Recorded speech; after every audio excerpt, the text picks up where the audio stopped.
ಜನ ಕೊಟ್ಟಂತ ತೀರ್ಪನ್ನು ಒಪ್ಕೋಬೇಕಲ್ಲ. ಅದು ನೋಡೋಣ, ನನಗೆ ಗೊತ್ತಿಲ್ಲ, ಅಲ್ಲಿ ನಾನು ಹೋಗಿಲ್ಲ. ಯಾಕೆ ಹಿನ್ನಡೆಯಾಗಿದೆ ಏನು ಅಂತ ಗೊತ್ತಿಲ್ಲ, ಯಾರು ವೋಟ್ ಹಾಕಿಲ್ಲ ಏನು, ಯಾಕೆ NDA ಇಷ್ಟೊಂದು ದೊಡ್ಡ ಬಹುಮತದಲ್ಲಿ ಗೆದ್ದಿದೆ ಅನ್ನೋದು ಗೊತ್ತಿಲ್ಲ. ನಾನು ಬಂದು ಕೇಳ್ತಿ ತಿಳ್ಕೊಂಡು ಮಾಹಿತಿ ತಗೊಂಡು. ಸಾಕಷ್ಟು ನಿರೀಕ್ಷೆ ಇತ್ತಲ್ವಾ ಸರ್ ಬಿಹಾರ ಈ ಬಾರಿ ಚುನಾವಣೆ? ಸಾಕಷ್ಟು ನಿರೀಕ್ಷೆ ಇತ್ತು ಬಿಹಾರ ಚುನಾವಣೆ.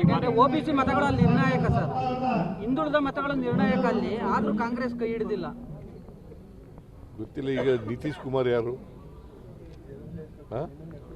ಅವನು OBC ಅಲ್ವಾ? But Congress main agenda OBC ಮುನ್ನಡೆ ಇರ್ತಾರೆ. ವೋಟ್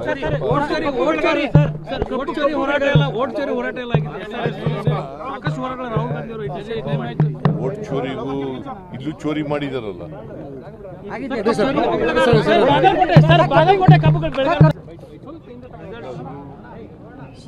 ಜನ ಕೊಟ್ಟಂತ ತೀರ್ಪನ್ನು ಒಪ್ಕೋಬೇಕಲ್ಲ. ಅದು ನೋಡೋಣ, ನನಗೆ ಗೊತ್ತಿಲ್ಲ, ಅಲ್ಲಿ ನಾನು ಹೋಗಿಲ್ಲ.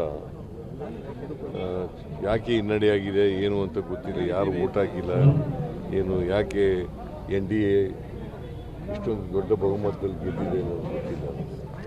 ನಾನು ಬಂದು ಕೇಳ್ತಿ ತಿಳ್ಕೊಂಡು ಮಾಹಿತಿ ತಗೊಂಡು. ಸಾಕಷ್ಟು ನಿರೀಕ್ಷೆ ಇತ್ತಲ್ವಾ ಸರ್ ಬಿಹಾರ ಈ ಬಾರಿ ಚುನಾವಣೆ? ಸಾಕಷ್ಟು ನಿರೀಕ್ಷೆ ಇತ್ತು ಬಿಹಾರ ಚುನಾವಣೆ. OBC ಮತಗಳಲ್ಲಿ ನಿರ್ಣಾಯಕ ಸರ್, ಹಿಂದುಳಿದ ಮತಗಳ ನಿರ್ಣಾಯಕ ಅಲ್ಲಿ, ಆದ್ರೂ ಕಾಂಗ್ರೆಸ್ ಕೈ ಹಿಡಿದಿಲ್ಲ. ಗೊತ್ತಿಲ್ಲ. ಈಗ ನಿತೀಶ್ ಕುಮಾರ್ ಯಾರು? ಅವನು OBC ಅಲ್ವಾ? But Congress main agenda OBC ಮುನ್ನಡೆ ಇರ್ತಾರೆ. ವೋಟ್